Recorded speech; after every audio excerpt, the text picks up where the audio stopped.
선종영가집을 함께 보고 있습니다. 7장을 마무리를 지었고 성문, 연각, 보살에 대한 이야기, 구분을 명확하게 보여주시고 그 한계를 그 다음에 또 결국 이제 보살을 이야기하기 위함인 거죠. 가르침에 있어서 사성제, 12연기, 그 다음에 또 대승의 6바라밀 다 하나의 법인 거고 근기에 맞춰서 각자 상근기면 사성제를 갖고도 그러면 대승을 가져가는 거고 8장 보겠습니다. 4와 2가 둘이 아니 또 2, 4가 둘이 아니다 라 하는데 4를 먼저 앞에 두고 제목을 쓴 데는 또 이유가 있겠죠. 여튼 무릇 통하는 길을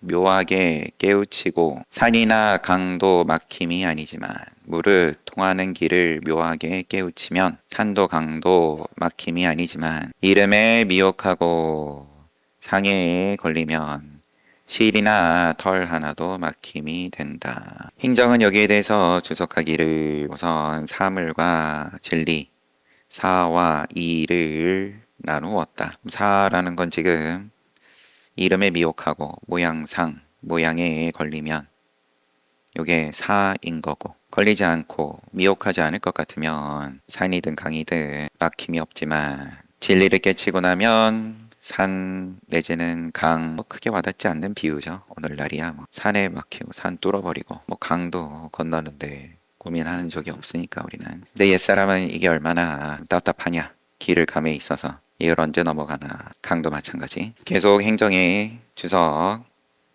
진리 깨치면 장애가 아니고 사물에 미혹하면 털 하나도 어긋나 버린다. 환원관 인용. 환원관은 조금 생경합니다. 수화엄 오지망진 환원관이라고 되어 있네요. 취지를 아는 자는 산 악을 옮기기도 쉽고 으뜸 종에 어긋나는 자는 아주 작은 것에도 진입하기도 어렵다. 본문입니다. 그러나 만법의 본원이 원래 실상이고 진사 생김도 원래 참된 으뜸이다. 종이다. 그러므로 사물의 상이 한계가 없고 반야가 끝이 없는 것은 그 법성의 본래 참됨을 요달하여 지혜를 이루기 때문이다. 앞에 도를 깨쳤냐 못 깨쳤냐. 깨치면 산도 강도 막히지 않고 깨치지 못하면 털 하나도 다 판판이 가막히고. 그렇지만 그럼 털이 잘못했냐? 아니다. 원래 삼라만상이 통째로 실상이고 또 종이고 그러므로 사물의 상이 한계가 없고 반야가 끝이 없는 것은 그 법성이 본래 참됨을 요달하여 산이든 강이든 털이든 실이든 언제 어긋난 적이 있었냐? 지혜를 이루기 때문이다. 행정의 설명 앞에 사물과 진리를 융합하여 간극이 없는 것은 이사가 둘이 아니다. 말은 참 쉬운데 융합이라고 지금은 표현을 하면서 간극이 없는 것은 진실로 미혹으로서 깨우치기 때문이니 미혹과 깨침, 깨닫지 못했을 때, 깨달았을 때 이 두 개가 하늘 땅 차이여서 그래서 종교도 찾고 선지식을 찾고 깨달음을 구하고. 그런데 깨치고 나니까 깨침에 있어서는 그러면 모양을 다 때려잡아서 탐진치를 다 없애고 가루로 만들어서 깨친다 여서가 아니라 늘 그러면 그 방편을 빌린다. 방편이 선지식이 쓰는 방편이면 깨침으로 나아가는 거고 범부가 쓰는 방편이면 그러면 부와 명예로 나아갈란지 아니면 그마저도 쥐지 못할지. 여튼 어찌 실상과 어긋나겠는가. 사물과 진리를 융합하여 간극이 없는 것은 진실로 미혹으로서 모양으로 색으로 또 공을 깨친다. 어찌 실상과 어긋나겠는가. 그러므로 사물과 진리가 하나의 이치가 되니 어찌 능과 소가 다르게 나뉘겠는가. 사물로서 내지는 미혹으로서 진리를 깨쳤다. 그럼 능으로서 소에 다다랐다. 근데 깨닫고 나서 보니 경계를 알아 지혜를 이루면 저와 내가 너랑 나 저쪽 이쪽 여여해진다. 지론 인용 유정물에 있는 것은 불성이라고 이름하고 무정물에 있는 것은 법성이라고 이름한다. 인용라고 하였다. 능과 소를 빌려 말한 것일 뿐 실제는 차이가 없다. 다시 본문 비유하자면 당연히 말이 잘 모르겠지? 또 비유. 무릇 통하는 길을 가면 만리를 기약할 수 있지만 그러면 큰 길을 들어섰으면 그러면은 여유 있다. 그 다음부턴 당장 부처를 잃었든 아니면 만리를 간 다음에 부처가 된다고 하더라도 부처에 통한다라는 것에 대해서는 의구심이 없다. 배부르고 편안할 때 일이 잘 풀릴 때는 참 부처님 영험 있다 하다가 어그러지면 약간 애매한데 어디다 영험 있는 뭔가 없나 이제 두리번거리기 시작하는데 거기에 대해서 편안해진다. 안 두리번거린다라고 하든 뭐 두리번거리는 거야 뭐 어차피 업식이니까. 하지만 지금 가고 있는 길에 대해서는 자신 있다. 만약 사물과 부딪히거나 도랑과 충돌하면 뭐 앞이 뭘 가로막든 아니면 또 밑이 빠져가지고 빠지든 하루 종일 그 구역 안에 있게 되는 것과 같다. 통하는 길을 가면 만리를 기약하지만 부딪히고 빠지고 할 것 같으면 거기서 머무를 수밖에 없다.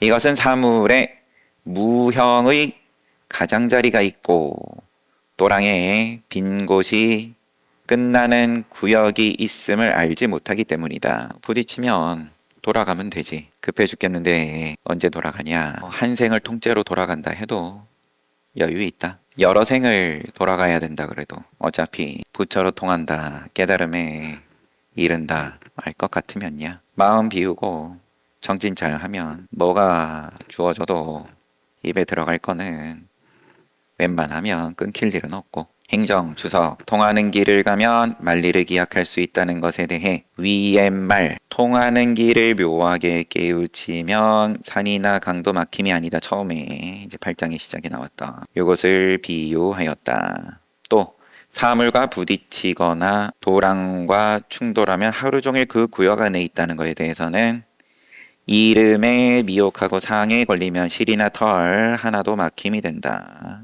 그 말이 그 말이다 한마디로 하면 사물과 부딪히는 것은 유에 걸리는 것이고 도랑과 충돌하는 것은 무에 걸리는 것이다.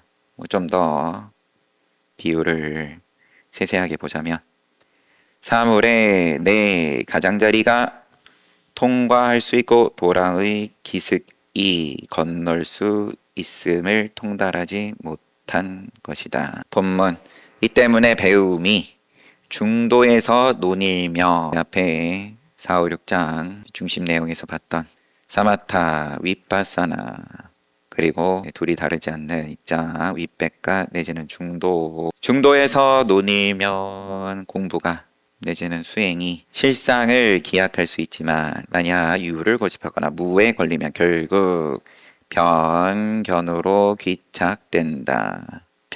견해가 변두리에 머문다. 유에 유 아닌 상이 있고 무에 무 아닌 실이 있음을 알지 못하기 때문이다. 미세하게 한쪽에 고정관념을 자꾸 갖게 되는데 잘 될 때는 유에 야 즐기기 바쁘니까 부든 명예든 안 될 때는 또 참 허망하네. 또 이제 괴로움에 내지는 우울에 빠져가지고 우비고 또 거기서 스스로 나오지를 않는다. 행정 배움이 중도에서 논이면 실상을 기약할 수 있다는 것에 대해서는 통하는 길을 가면 만리를 기약할 수 있다는 말과 합치 또 유를 고집하거나 무에 걸리는 것에 대해서는 사물과 부딪히거나 도랑과 충돌한다는 말과 합치 유는 무의 유이고 무는 또 유의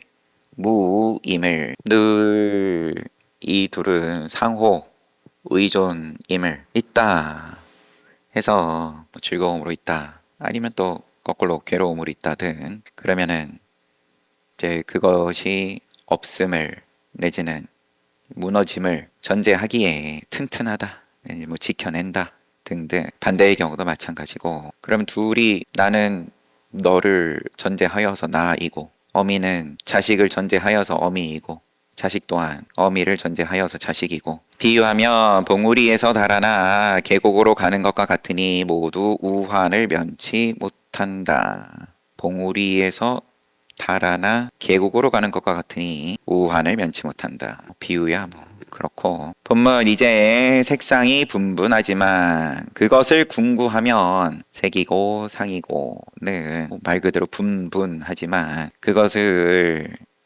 한번 끝까지 바닥까지 한번 봐봐라. 상이 아니고 또 음성이 시끄럽지만 그것을 궁구하면 말이 없다. 행정에 설명 보아도 무형이니 눈을 채운 것이 색이 아니고 실체가 아니고 들어도 무성이니 귀를 채운 것은 음이 아니다 소리가 아니다 이는 상에 즉하여 상이 아니라는 것이지 상이 없다는 말이 아니다. 앞에 벽을 신통으로 뚫고 벽의 건너편 막혀있는 벽에 막힘이 없다라는 말 가지고 벽을 뚫고 보든 아니면 몸이 벽을 통과하든 그렇게 오해하면 곤란하다. 벽은 벽 그대로, 소리는 소리 그대로 하지만 그대로인 가운데 그 그대로인 모양이 곧 없음 내지는 소리 없음 제 앞에 나온 것과 같은 있다 없다에 서로 상호 의존인 없음을 의지해서 전적으로 의존하여서 있음이고 있음 또한 없음을 전적으로 의존하여서 있습니다. 여기에 대해서 궁구하여서 있다 없다에 대해서 철저하게 상호 전제하고 있음을 보고 나면 세상은 이것을 남용하니 뭘 남용하냐 전제하지 않는다라고 홀로 자신있게 서 있다. 그래서 실체가 있다. 세상은 남용이라는 표현조차도 굉장히 작은 표현이라 보일 만큼 그냥 이것으로서 이루어져 있는 거죠. 무릇 더욱 경계하고 신중해야 한다. 깜빡하면 또 가 붙어버린다. 본문입니다. 미혹하면 형상과 소리가 있다고 말하고 깨우치면 그것이 고요하다는 것을 안다. 이와 같은즉 진제와 진제가 사리에 어긋나지 않으므로 사리의 체는 일과 진리. 본문은 제목을 뭐라고 했었죠? 그냥 사와 이가 둘이 아님 속죄와 진제, 일상과 도, 인과법과 열반법 열심히 농사지어서 열매를 맺는다. 뭘 열매를 맺든 이것과 그 다음에 욕심을 내려놓고 수행하는 것과 다르지 않다. 진제가 통째로 이에 어긋나지 않으므로 사와 이의 체는 본원의 참됨이고 본원의 진이고 진제라 하면 본원의 진이고 묘지가 묘한 지혜가 이해와 다르지 않으므로 이해라고 지금 번역이 된 요지입니다. 알지자 이해와 다르지 않으므로 이해의 본성은 본원의 지혜이다. 그럼 여기도 묘지하고 이해를 그러면 사와 이 묘지가 이치 이에 해당하는 거고 이해는 사에 해당하는 거고 세상 잘 사는 법이 뭐냐 농사를 어떻게 지어야 수확을 잘 하냐 이런 소리와 묘한 지혜 그러면 부처님의 말씀과 다르지가 않다. 이해의 본성은 어떻게 하면 부자 되고 어떻게 하면 당선되는지에 대한 소리가 그의 본성은 곧 본원의 지혜이다. 행정 진제는 양극단의 어긋남이 없으니 양극단의 즉한 실상이고 묘한 지혜는 분별을 떠나지 않으니 묘한 지혜는 분별을 떠나지 않는다. 분별을 다 좋다 싫다를 다 때려잡아서 묘한 지혜가 아니라 분별의 즉한 본원의 신묘함이다. 그대로 좋다 싫다 그 가운데에 묘함 그걸 알면 이런 말이 책임질 수 있는 거고 아니면은 미세한 어긋남 하나가 또 그러면 다음 생을 부르고 숙제를 자꾸 부르고 책임져야 할 갚아야 할 빚을 자꾸 만든다. 내지는 뭐 더 간단하게 업을 자꾸 쌓는다. 지금은 소단원의 제목을 무의 중도라고 해서 여기까지. 그 다음에 거짓 가짜 내지는 임시 가의 언어. 그러나 묘한 취지의 말은 묘지입니다. 묘한 취지의 말을 끊지만 글과 말을 빌려 취지를 나타내고 뭐 앞에 말 계속 참된 으뜸은 진종 모습이 아니지만 이름과 모습을 빌려 으뜸을 표시한다. 종표한다. 행정 진리는 본래 언전에 의거하지 않지만 말과 글하고는 상관이 없는 거지만 언전을 통해 취지를 나타낸다. 진리는 그러하고 지혜는 원래 법의 모양을 기다리지 않지만 법상에 의거하여 으뜸을 종을 밝힌다. 이름과 모습으로 모양으로 지혜가 또 드러난다. 십지론 인용. 어째서 무언이라고만 설하지 않는가? 그럼 아예 입 다물어라 하고 그러면 거기서 끝나면 되는데 입 다물어라 라는 건 준비 운동에서야 준비 운동 수준으로서 신구의 삼업 이야기할 때 정작 핵심 내용은 4, 5, 6장이다 한 거니까 어째서 무언이라고만 설하지 않는가? 말에 의거하여 이해를 구함을 드러내기 때문이다. 17원 인용. 다시 본문 비유하면 무릇 코끼리는 설산이 아니지만 설산을 빌려 코끼리 같다고 해도 이것은 단지 그 능이 같은 것을 취한 것일 뿐 어찌 설산을 코끼리로 생각하겠는가. 설산도 볼 일이 없고 코끼리도 볼 일이 없으니 봐도 시큰둥하죠. 워낙 신기하고 거창한 것들이 하루가 다르게 계속 드러내고 또 만들어내고 그래서 사람들의 눈길을 끌고 성공하면 또 부와 명예를 누리고 실패하면 또 그렇게 지나가는 거고 코끼리가 산과 같다. 마주하면 근데 그 느낌이 크게 오겠죠. 사이즈에서 오는 감동이 있는 거니까 비유 가지고 괜히 하다가 어디로. 행정의 설명입니다. 설사는 능전에 비유되고 코끼리는 소전에 비유되었다. 능전은 소전이 아니므로 상황을 빌려온다는 뜻이다. 설산을 빌려서 코끼리 같다. 설산이 더 익숙한 사람한테 통할 비유인데 열반경에서 흰 코끼리의 깨끗하고 순결함이 설산과 같다 라고 하였다. 당연히 다 부처 내지는 깨달음에 대해서 비유하기 위해서 뭐 설산도 빌려오든 코끼리도 빌려오든 난무할 수밖에 없으니까 모양 없는 것을 드러내기 위해서 이 모양 저 모양 가지고 그러면 모양만 가지고 난무하다 끝나는 건데 한생 다 가는 거니까 어찌 그래도 비유를 넘어서서 모양을 넘어서서 방편을 넘어서서 뭔가 진에 대해서 이와 같은 이름과 형상이든 말과 글이든 가 임시를 넘어설 기회를 마주했으면 기회가 또 기회인 줄을 알기도 쉽지 않죠. 지나가고 나서라도 기회인 줄 알면 그러면 또 뭐 다음이라도 기약하겠지만 지나가도 지나간 줄을 모른다. 길 가다가 관세음 보살님이 지나가도 모르고 지나갈 지경이다. 본문입니다. 지금의 법이 항상 되지 않는데도 유에 집착하면 항상 항자 내지는 일관성 내지는 지켜지지 않는 것임을 모르지 않으면서도 유에 집착하면 유 아님을 빌려서 항상 상자 상을 타파한다. 그 전도몽상을 깬다. 성품 성자 성이 단멸이 아닌데도 무에 집착하면 무 아님을 빌려서 단을 타파한다. 허망해.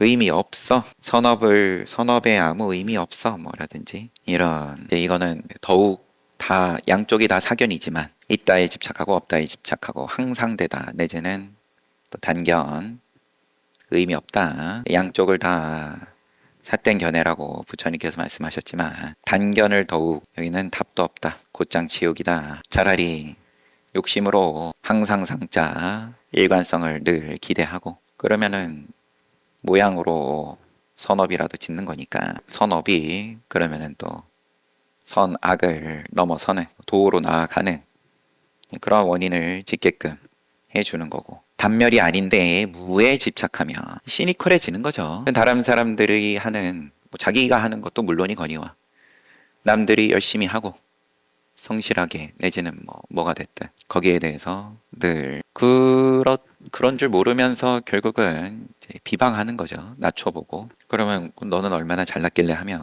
나도 의미 없어. 내가 하는 것도 시시해. 뭐 그러면 자기 딴에는 교만이 아니라고 하겠지만 성품이 단멸이 아닌데 무에 집착하면 무 아님을 빌려서 단을 타파한다. 무 아님을 빌려서 그래서 지옥을 맛보고 있는 입장. 그 좌절이 저 바닥에 다 있는 입장에게 뭔가 거기서 또 한 줄기 빛을 이제 보여주는 뭐 예술이든 다 뭐 여기에 해당하는 거겠죠. 뭐 여기에 해당한다 그러면은 이제 부처님 말씀이 이렇다는 게 아니라 그렇다는 게 아니라 그래서 자 의미가 있다. 너가 드리는 노력이 의미가 있다. 그걸 맛보게끔 하고 훈련을 시키고 이게 그러면 어렸을 때 학생이 한참 자라날 때 성취에 대해서 경험시켜 줌으로써 그러면 한 생을 성실하게 선업을 쌓으면서 살 수 있게끔 그리고 또 타인의 그런 성실에 대해서 존중할 수 있게끔 교육하는 게 오늘날의 훌륭한 공교육이다. 행정의 또 설명입니다. 뭐 말이 길어졌지만 지금 있다고 말하는 것을 그르다고 여겨 있지 않다고 말하지만 있다고 말하는 걸 있다에 집착하는 걸 사견은 사견이니까 있다에 집착하면 늙고 병들고 죽고의 괴로움은 무조건 예약하는 거니까 있지 않다고 말하지만 법체가 있지 않다는 말이 아니다. 없다고 말하는 것을 그르다고 여겨 없지 않다고 말하지만 법체가 없지 않다는 말은 아니다. 있다 없다 이전에 그럼 이 법체로 지금 행정이 표현하고 있는 두 병이 함께 제거되면 하나의 진리가 밝아진다. 유에 대한 집착은 비유로서 비유를 약으로서 유라는 병을 마찬가지로 무에 집착하는 병은 비무라는 약으로서 무아님이라는 약으로서 또 병을 치료하고 법체는 지금 여기 표현대로라면은 있지 않다는 말이 아니다. 없지 않다는 말이 아니다. 비비유, 비비무 앞에 한참 읽어가지고 한참은 아니었지만 짧게지만 열심히 이제 읽어가지고 부정의 부정 적당히 읽고 넘어갔죠. 다시 본문이에요. 또 비유합니다. 물을 청정함은 물도 또 재도 아니지만 물과 재를 빌려 청정하게 씻는다 해도 이건 아마 이 시절에 오늘도 뭐 재를 가지고 뭘 씻어내고 뭐 그런 게 있죠. 물로 씻든 재로 씻든 청정하게 씻는다 해도 이것은 다만 그 능히 씻음을 취하는 것일 뿐 어찌 물과 재를 청정하다고 생각하겠는가. 모양 없는 청정에 집착하면 도의 입장에서는 역시나 오염이다. 청정에 오염되었다. 깨끗함에 오염되었다. 물을 내지는 재에 오염된 거다. 행정은 뭐 계속 비우니까 그냥 넘어가고요. 본문 그러므로 중도는 치우치지 않으니 두 변을 빌려서 양변을 빌려서 이쪽 변은 저쪽 변을 위한 약 또 저쪽에 치우친 것은 이쪽을 약으로서 빌려 쓰는 거고 두 변을 빌려서 발음을 밝히고 단과 또 단견, 상견 옳지 않으니 유와 무에 의거하여 그름을 밝힌다는 것을 안다. 있다 또는 없다. 유무를 말함이 이미 그른 줄 알지만 왜 말하냐? 뭐 병이 있을 땐 약 써야 되니까 약으로 쓸 땐 임시로 말하는 거다. 가로서 이미 그르니 있는 것이 아니다. 비유 내지는 없는 것이 아니다. 비무가 또한 어찌 옳겠는가? 약은 약일 뿐이다.